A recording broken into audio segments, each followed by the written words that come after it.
The next question is, a child with acute persistent asthma presents to you and you prescribe benralizumab. What is the mechanism of action of this drug?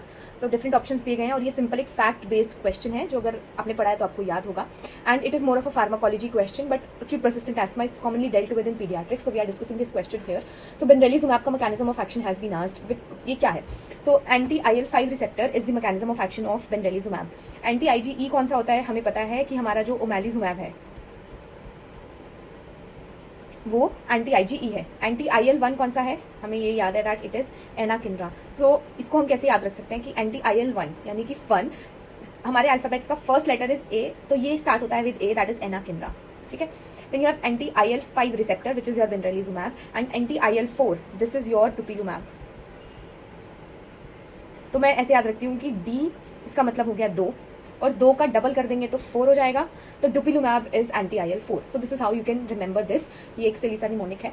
Then you have all the important monoclonal antibodies जो हम acute persistent asthma में use करते हैं, उनके भी mechanism of action you need to know, because एक बार benralizumab पूछा गया है, others can also be asked. तो क्या क्या है?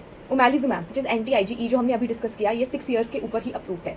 Then you have mepolizumab and benralizumab, दोनों ही एंटी IL-5 है, बट इसमें से जो benralizumab है वो सिर्फ रिसेप्टर के लिए है and mepolizumab is anti IL-5 itself. तो benralizumab रिसेप्टर के लिए ये कैसे याद रखेंगे हम कि जो हमारा बी है it is really similar to your R, तो मतलब benralizumab is acting on the IL-5 receptor and mepolizumab is acting on IL-5. dupilumab के लिए हमने अभी पढ़ा कि डी से 2 का डबल किया तो 4 यानी एंटी IL-4. तो ये हमारे हो गए commonly use monoclonal antibodies for acute persistent asthma.